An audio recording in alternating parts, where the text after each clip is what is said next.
పవిత్ర గోదావరి కలుషితమవుతోంది. జలం గరళంగా మారుతోంది. గతంలో ఎప్పుడూ లేని విధంగా నీరు రంగు మారడం ఆందోళన కలిగిస్తోంది. శ్రీరామ్ సాగర్ రిజర్వాయర్ నీరు ఆకుపచ్చ రంగులో మారి దుర్వాసన రావడం వెనుక అసలేం జరుగుతోంది? ఇదే నీటిని ఆయకట్టు రైతులకు వదులుతుండడం పంటలకు దిగుబడిపై ప్రభావం పడుతోందా? Let's watch the story. ఉత్తర తెలంగాణ వరప్రదాయని శ్రీరామ్ సాగర్ రిజర్వాయర్లో నీరు ఒక్కసారిగా రంగు మారింది.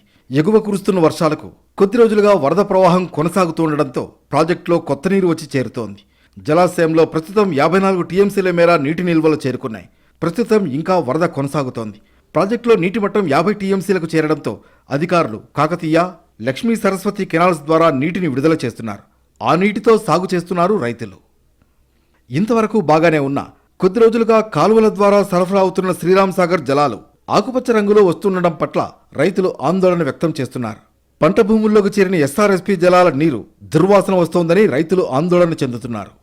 కానీ ఈ మధ్యలో కొత్త ఇది రంగు మారడం అన్నది మేము ఎందుకంటే ఇంత వర్షాకాలంలో పైనుంచి వాటర్ రాంగసుగా ఇంత కలుషితమైన వాటర్ వచ్చిందంటే ఒకప్పుడు పోచంపేట డ్యాంలో 10 సంవత్సరాల కిందట ఎండిపోయి చెరువులు నింపినప్పుడు ఇంత కలుషిత నీరు రాలేదు. ఎందుకంటే చేపలు ఎండిపోయినప్పుడు ఇంత కలుషిత నీరు చూడలేము మేము. ఇప్పుడు పుష్కలంగా మన వర్షాలు వడంగా ఇంకా కలుషిత నీరు వచ్చి పూల ద్వారా వచ్చి కినాల్లో ఉంటే చెర్లకు వచ్చి చెర్ల ద్వారా గోదలకు కానీ మేము ఉన్న పంటలకు ఎత్తే రైతులకు చాలా ఇబ్బంది అవుతుంది. ఎందుకంటే అది పొలంలో కలుపదీయడానికి పోయినప్పుడు అందరు గోకుడు కలుగుడు అంత ఎఫెక్ట్ పడి దిగడానికి భయపడుతున్నారు. వాళ్ళు రైతులు దిగబడడానికి భయపడుతున్నారు. రంగు మారిన నీటి వల్ల పంటలకు తెగుళ్లు వ్యాపిస్తాయని, దిగుబడిపై ప్రభావం పడుతుందని రైతులు ఆందోళన వ్యక్తం చేస్తున్నారు. గత ఏడాది సెప్టెంబర్ మొదటి వారంలో సైతం శ్రీరామ్ సాగర్ నీరు ఆకుపచ్చ రంగులోకి మారిందని రైతులు గుర్తు చేస్తున్నారు. ఈ విషయమై అధికారులకు ఫిర్యాదులు సైతం చేశామని రైతులు చెబుతున్నారు. ప్రాజెక్టుకు ఎగువన మహారాష్ట్రలో పలు కెమికల్ ఫ్యాక్టరీలు గోదావరికి వరద పెరిగే క్రమంలో వరదలోకి వ్యర్థాలను వదలడం వల్ల ఈ పరిస్థితి వస్తోందని పర్యావరణవేత్తలు అభిప్రాయపడుతున్నారు. ఈ కారణంగా నది నీరు కలుషితమవుతోందని అంటున్నారు. కెమికల్ ఫ్యాక్టరీలను కట్టడి చేయడంలో మహాప్రభుత్వం ఎలాంటి చర్యలు చేపట్టడం లేదని ఆరోపిస్తున్నారు.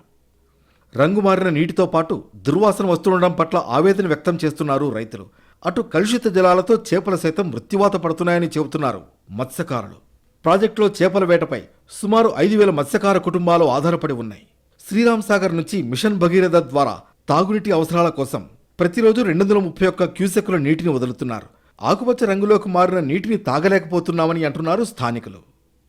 కందకుర్తి ఏదైతే గ్రామం ఉందో 3 నదులు కలుస్తాయి. అక్కడ త్రివేణి సంగమం, ఆరిద్ర, మంజీరా, గోదావరి అత్యంత పవిత్రమైన త్రివేణి సంగమం. మరి ఆ ఏదైతే నదీ జలాలు ఉన్నాయో అది మహారాష్ట్రలో మరి దాని మీదుగానే ధర్మాబాద్ దగ్గర ఆల్కహాల్ ఫ్యాక్టరీ యొక్క మణిలాలన్నీ గోదావరి నదిలో వదలడం జరుగుతుంది. దాని రంగు మారడం ఈ మధ్యనే జరుగుతూ ఉన్నది. మరి మేము పాలకు ఇంతకుముందు కూడా కలెక్టర్ గారికి చెప్పడం జరిగింది.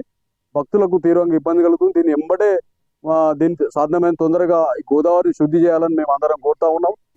ప్రాజెక్టులో నీరు రంగు మారడంతో పొల్యూషన్ కంట్రోల్ బోర్డు అధికారులు నీటి శాంపుళ్లను సేకరించారు, ల్యాబ్కు తరలించారు. నీరు ఎందుకు రంగు మారుతోందో తేల్చే పనిలో ఉన్నారు.